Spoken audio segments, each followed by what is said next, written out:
বিক্রি করে এদেশের সার্বভৌমত্ব আজকে হুমকির মুখে ফেলে দিয়েছে।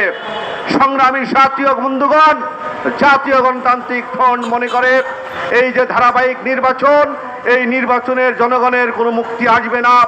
অতীতেও আসেনি 12টি নির্বাচনে এবং আগামী নির্বাচনেও আসবে না, যতক্ষণ না পর্যন্ত এদেশের শ্রমিক, কৃষক, মৃত মানুষের ঐক্যবদ্ধ হয়ে তাদের দাবি ও অধিকার আদায়ে একটি সমাজ পরিবর্তনের ভেতর দিয়ে জাতীয় গণতান্ত্রিক সমাজ প্রতিষ্ঠা না হবে।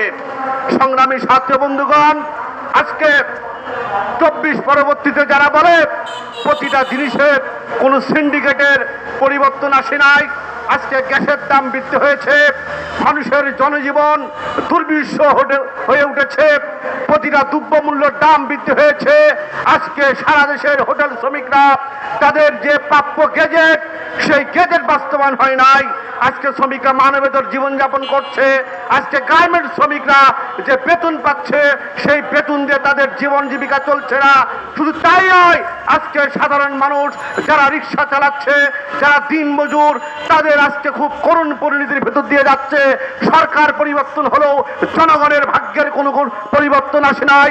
তাই আমরা জাতীয় গণতান্ত্রিক ফ্রন্ট থেকে পরিষ্কার বলতে চাই, আসুন ঐক্যবদ্ধ হন। জাতীয় বিপ্লবের ভেতর দিয়ে এদেশের শ্রমিক, কৃষক, মেহনতি মানুষের মুক্তি আসবে, আমরা সেই বিশ্বাস করি এবং সেই পথে অগ্রসর হই। পথ আঁকা বাঁকা হলেও বিজয় আমাদের আসবে। জয় হোক মেহনতি মানুষের।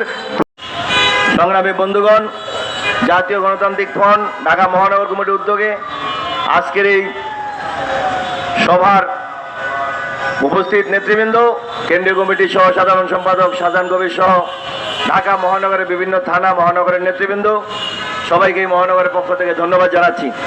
ইতিমধ্যে আপনারা শুনেছেন বাংলাদেশকে নিয়ে যে ভূরাজনৈতিক তৎপরতা, সেই ভূরাজনৈতিক তৎপরতাকে কেন্দ্র করে একদিকে মার্কিন সাম্রাজ্যবাদ তার পছন্দের দল এবং জোটকে ক্ষমতায় আনার তৎপরতা লিপ্ত রয়েছে, অন্যদিকে চীন, রাশিয়ার ভূমিকা রয়েছে তার নিজস্ব লোককে ক্ষমতায় এনে তাদের লক্ষ্য বাস্তবায়নের জন্য প্রচেষ্টা চালানো।